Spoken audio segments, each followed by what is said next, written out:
आप सभी का आज की इस वीडियो में बहुत बहुत स्वागत है। और आज हम चर्चा करने वाले एक बहुत ही महत्वपूर्ण टॉपिक, बहुत ही इंपॉर्टेंट टॉपिक कि लोगों को किराए के घर में रहना चाहिए या उनको खुद का घर खरीदना चाहिए, जो कि बहुत ही महत्वपूर्ण टॉपिक है।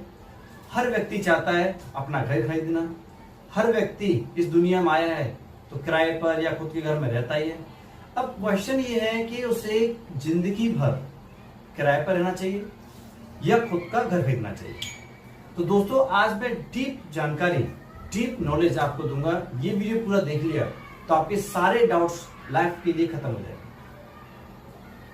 तो सबसे पहले हम बात करते हैं कि मान लीजिए आपके पास 50 लाख रुपया है और आप घर खरीदना चाहते हैं। तो घर में भी दो चीज होती है, एक होता है फ्लैट और एक होता है खुद का घर, जिसमें आपकी जमीन होती है और आपकी छत होती है, जो इंडिविजुअल हाउस बोलते हैं वो।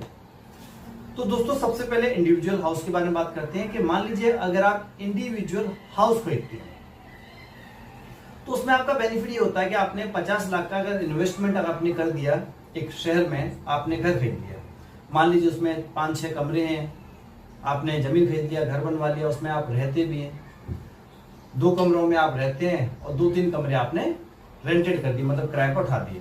तो उस केस में आपका बेनिफिट क्या होगा कि आप एक तो रह रहे हैं, रहने का किराया बचा, दूसरा आपकी इनकम भी हो गई, जो किराएदार रहेंगे वो आपकी इनकम होगी। ये एक एक पॉइंट को प्लीज ध्यान से आप समझें, तब ये पॉइंट क्लियर होगा। तो एक तो आप रहने लगे, तो आपका जो आप रहने लगे तो आपका किराया बचा। आप कहीं और जगह रहते तो आपका किराया वेस्ट होता, वो बच गया। दूसरा, अगर आपने 2-3 किराएदार किराए पर रख लिए, उनको आपने रेंट पर अपने रूम दे दिए, तो उसकी इनकम आपकी बन गई। 2 बेनिफिट। तीसरा बेनिफिट मैं आपको बताता हूं कि आज की डेट में, आज है 2025 में आपने 50 लाख रुपए इन्वेस्ट करके एक घर खरीदा, 5-6 कमरे उसमें मान लीजिए, तो आगे के 10 से 15 साल बाद या 20 साल के बाद 50 लाख का घर कम से कम 2-3 करोड़ का हो जाएगा। ये इस बात की गारंटी है, अगर आपने 20 साल तक उसको रहा है।